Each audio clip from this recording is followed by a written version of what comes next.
Araujo à Liverpool, c'est la bombe qui vient de nous parvenir dans la nuit de vendredi à samedi. L'international uruguayen va rejoindre les Reds de Liverpool pour un prêt avec option d'achat. Il va quitter le club catalan après y avoir passé 7 saisons, après avoir remporté la Liga à plusieurs reprises, demi-finale de la Ligue des Champions, quart de finale aussi face au Paris Saint-Germain et quart de finale face à l'Atlético de Madrid sur les 3 derniers exercices.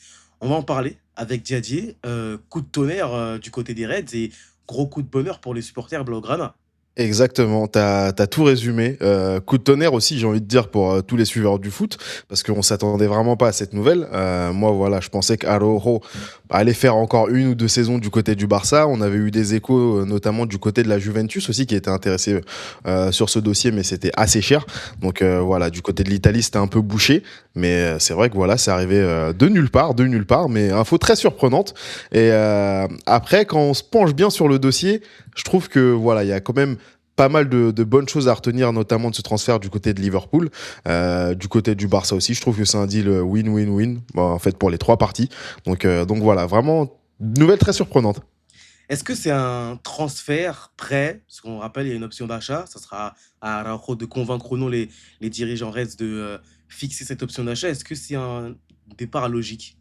C'est un départ logique pour moi parce que voilà, Araujo, on sait que surtout l'année dernière, hein, après ce match contre le fabuleux Chelsea Football Club où il a pris un carton rouge et où il a eu des soucis après, vraiment voilà d'ordre personnel, le moral était vraiment en berne. Il était vraiment pas en odeur de sainteté du côté de Liverpool et faut pas oublier non plus voilà son carton rouge qu'il a pris lors de la saison 23-24 contre le PSG qui l'a plombé aussi par la suite. Donc voilà, on était sur quand même de mauvaises images d'Araujo sur la plus grande scène européenne, ce qui est vraiment préjudiciable parce que je trouve que c'est un joueur qui a vraiment des qualités. Mais au final voilà, c'est quand même un transfert qui fait sens parce que voilà, je trouve que du côté de Liverpool, on a une valeur sûre qui est Van Dijk et qui est là depuis voilà 10 ans maintenant, qui est vraiment établi, qui est un des meilleurs défenseurs centraux du monde. Mais pour l'accompagner, maintenant que Konaté est parti au Real, bah t'as pas grand monde en fait. T'as beaucoup surtout de jeunes joueurs. Quand bien même Iraola arrive vraiment à développer les potentiels des joueurs et vraiment les mettre en confiance pour qu'ils s'exportent le mieux. On a notamment l'exemple de Hysén, de Kerkez, de Zabarni. Je trouve que voilà, Araujo il arrive dans un bon contexte à Liverpool et ce championnat peut vraiment lui fier. Justement, par rapport à cette arrivée d'Araujo en prêt à Liverpool, est-ce que c'est un panic buy? Parce qu'il faut rappeler que c'est le remplaçant d'Ibrahima Konaté. Ou est-ce que c'est un transfert, on va dire, plus opportunité de marché du côté des Reds? Je trouve que c'est plus une opportunité de marché. Au niveau des défenseurs centraux, faut pas oublier, hein, voilà, ils ont recruté Jacquet pour une sacrée somme d'argent quand même. 70 millions d'euros. 70 millions d'euros. Donc ça reste quand même assez conséquent. Là, tu as eu une opportunité de voilà, faire un vrai bon coup avec un joueur qui est établi en Liga et même en Ligue des Champions sur la scène européenne, qui connaît les exigences d'un grand club. Donc voilà, pourquoi pas le tenter, j'ai envie de dire. Et ses qualités sont vraiment complémentaires à celles de Van Dijk. Donc pour moi, ça te fait un deuxième central vraiment d'expérience et vraiment bon. Donc voilà, Liverpool a tout intérêt d'avoir obtenu ce prêt. Mais panic buy, non, parce que je pense qu'on est quand même assez... Voilà, on est au milieu du mercato maintenant, on peut le dire. Donc, il aura tout le temps de s'acclimater à ses nouveaux coéquipiers, ce nouveau contexte, ce nouvel environnement, et c'est même cette nouvelle langue aussi, il faut le dire. Donc voilà, pour moi, c'est pas un panic buy, même si c'est très surprenant, c'est vrai. Mais est-ce que c'est le joueur qu'il fallait absolument recruter en charnière centrale pour Liverpool? Ou est-ce qu'il n'aurait pas fallu aller sur d'autres pistes? Il y a Abdou qui disait, pas plus tard qu'hier, qu'il aimerait beaucoup avoir Ezri Konza à Liverpool. Est-ce que c'est le profil qu'il fallait recruter pour accompagner Van Dijk sur sa dernière saison, vu qu'actuellement il est en fin de contrat? Bah, en fait, le truc, c'est que je suis assez d'accord avec Abdou dans la mesure où moi, pour mon club que je supporte Chelsea, j'aime bien avoir des joueurs qui connaissent déjà la première ligue et qui sont directement prêts voilà, à se DPL mettre dans ready.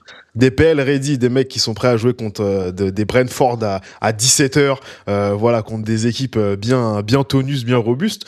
Donc c'est aussi pour ça que je pense qu'Abdou voulait un joueur qui était déjà établi en PL. Sauf que Konza, bon, bah, c'était irréalisable dans la mesure où voilà, Aston Villa est quand même, c'est quand même un peu fait dépouiller pendant ce mercato et je pense que c'est pas terminé.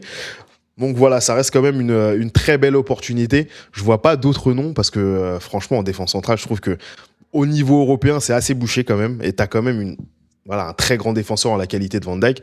Je pense pas que voilà, t'aurais pu aller sur un défenseur type Upamecano ou quelque chose comme ça. Ça aurait été très compliqué. Pour moi, Aloro, c'est vraiment une très bonne solution, même si c'est vrai qu'on a vu sur les réseaux que les gens sont pas vraiment en accord avec ce transfert. Faut pas se fier à ces erreurs que j'ai énumérées au début de la vidéo. Ça reste un très bon défenseur et moi, franchement, je l'ai toujours souligné. Je trouve qu'il a vraiment de très belles qualités. Faut rappeler un petit peu l'état des lieux de la défense centrale de Liverpool actuellement. Il y a eu le départ d'Ibrahima Konaté libre de tout contrat en direction du Real Madrid. On a eu Jacquet qui a été recruté cet hiver en provenance du Stade Rennais, qui est resté au Stade Rennais la saison dernière, mais qui a été énormément blessé sur la deuxième partie de saison. On a Léoni qui lui aussi a été recruté la saison dernière, mais qui s'est fait une grave blessure et qui n'a pas du tout joué de la saison. Et Joe Gomez, comme d'habitude, qui a son rendez-vous habituel avec le docteur Hibert, donc qui n'est pas un joueur fiable chez les Reds. Finalement, c'est une recrue qu'il fallait, c'est une recrue évidence. Bah bien sûr, pour moi c'est une recrue évidente, hein. Sur tous les joueurs que tu as cités pour accompagner Van Dijk, tu as deux très jeunes joueurs qui ne connaissent pas la première ligue Qui et se t'as un autre blesse. et qui se blesse et t'as un autre joueur qui connaît la première ligue mais qui se blesse beaucoup aussi.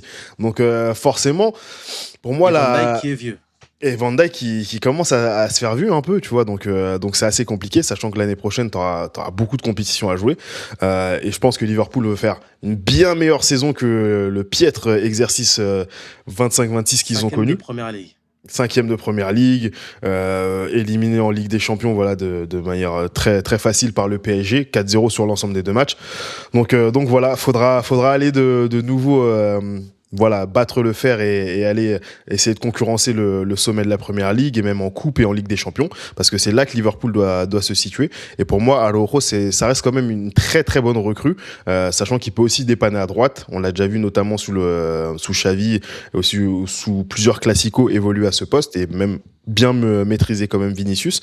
Donc voilà, il a quand même de sacrées références au niveau européen et dans des grands matchs. Donc ça reste une très bonne recrue et in fine, ça reste un prêt. Donc bon, t'as pas l'argent à débourser tout de suite. Mais justement, est-ce que c'est un joueur qui sera capable de se relancer dans une équipe en reconstruction? En reconstruction, je te dirais oui et non, dans la mesure où tu as quand même beaucoup de joueurs qui sont là depuis quelques années. Le gardien est là depuis quelques années, Alisson on le connaît, tu as Van Dijk, tu as McAllister qui est là depuis quelques temps, Gravenberch. En plus, c'est des joueurs qui ont déjà gagné ensemble. Donc voilà, ils sont quand même sûrs de leur qualité. L'année dernière, je pense que c'était un mercato qui ressemblait pas tellement à Liverpool, hein. C'était plus un mercato en mode Chelsea du côté de Liverpool, où tu as eu des grosses recrues qui sont venues et voilà, pour lesquels fallait s'adapter, fallait être prêt directement, donc c'était assez compliqué. Là, pour moi, tu repars sur quelque chose de nouveau, mais tu as quand même beaucoup de garanties, et j'ai envie de te dire, Araujo, pour moi, c'était vraiment le contexte à Barcelone Qui l'a tué? qui l'a tué et qui n'était vraiment pas favorable. On se rappelle que voilà, les supporters du Barça, ils sont quand même très durs Ah, là, avec c'est leurs la joueurs. fête en Catalogne, hein. Là, Là, c'est incroyable. On dirait que c'est eux qui ont fait une recrue. Donc, ouais, non, c'est assez surprenant. Mais voilà, pour moi, faut pas s'y tromper. Défendre à Barcelone avec 50 mètres d'espace dans ton dos et on te laisse le ballon 90% dans les pieds quand t'es défenseur, c'est un autre métier que de défendre dans une autre équipe où c'est beaucoup plus simple pour moi. justement, en plus de ça, Araujo, c'est l'archétype parfait du défenseur type Première Ligue. C'est l'archétype parfait du défenseur PL. Dur sur l'homme, re- Athlétique, athlétique, voilà, agressif. Même si son agressivité, c'est vrai elle parfois lui il est apporte. con. Parfois, elle lui a porté préjudice, faut le dire, c'est vrai, elle lui a porté préjudice. Mais c'est ce qu'il faut en première ligue aussi, parce que t'as des attaquants, hein, je suis désolé, hein, Igor Thiago, du Haaland, voilà, des joueurs très physiques et qui te rentrent dedans. C'est assez compliqué de se les coltiner. Donc voilà, et on sait qu'en première ligue, là, les arbitres sont un peu plus souples, on va dire. Donc pour moi, c'est quand même un défenseur qui a beaucoup de qualité, qui colle à ce championnat. Mais je pense pas qu'il aura besoin d'un grand temps d'adaptation. Euh, donc ouais, non, moi je suis plutôt satisfait de ce transfert du côté de Liverpool, sans ironie, hein. Et justement, titulaire indiscutable aux côtés de Van Dijk, est-ce que cette charnière peut fonctionner? Est-ce que c'est complémentaire? Pour moi, c'est complémentaire. Tu vois, tu as Van Dijk qui est un peu plus reculé et qui est voilà, qui arrive à envoyer de longs ballons, de longues diagonales vers ses attaquants, ses ailiers, etc. Et tu as Aroro qui, je trouve, porte un peu plus le ballon, qui arrive vraiment à amener la balle à ses milieux ou vraiment même à casser des lignes. Donc pour moi, c'est assez complémentaire. Et même, je trouve, en termes d'agressivité, on sait qu'on a un Van Dijk qui est un peu plus dans la maîtrise, dans le recul franc, on va dire. Tandis que tu as un Roro qui est beaucoup plus agressif, qui a plus d'impact, je trouve, sur les défenseurs. Donc, ouais, pour moi, c'est parfaitement complémentaire. Et faut pas oublier, du côté de Liverpool, l'année dernière, c'était Konaté. Et sur la dernière année et demie, Konaté, c'est très, très, très, très compliqué. C'était Très Van souvent Dijk blessé. et c'est Van Dijk qui tenait la baraque. Donc là, pour moi, tu as un joueur un peu plus fiable que Konaté à tes côtés. Ça fait étrange de dire ça d'ailleurs. Mais ouais, donc pour moi, c'est une charnière qui pourra fonctionner. La dernière question, est-ce qu'il n'y a pas aussi la possibilité de voir Andoni Iraola utiliser Araujo en tant que latéral droit? Bah, c'est une option dans la mesure où, en fait, t'as Connor Bradley qui se blesse beaucoup, t'as Frimpong qui a eu du mal Pareil, qui se blesse aussi. qui se blesse et qui a eu du mal, je trouve, à s'adapter aux exigences de la Première Ligue. Donc, je pense que sur certaines configurations, on pourra avoir, ouais, on pourra avoir Araujo sur ce rôle de latéral droit, même si je trouve que c'est pas sa position préférentielle, il peut dépanner de temps en temps. Donc, ça te fait quand même un couteau suisse en défense. C'est plutôt pas mal aussi du côté des Reds. Les amis, est-ce que Araujo chez les Reds de Liverpool est une bonne nouvelle pour la Mersey? Est-ce que vous, supporters barcelonais, vous êtes heureux d'apprendre que Araujo va quitter votre club après tant d'années passées là-bas? Et est-ce que vous, supporters de Liverpool, êtes satisfaits de voir que le remplaçant d'Ibrahima Konaté se nomme Araujo, qui va être présent sous la forme d'un prêt avec option d'achat? Merci Diadier, merci à vous d'avoir été présent avec nous. Partagez, commentez, likez, abonnez-vous. Et d'ici là, à la prochaine. Salut! Peace.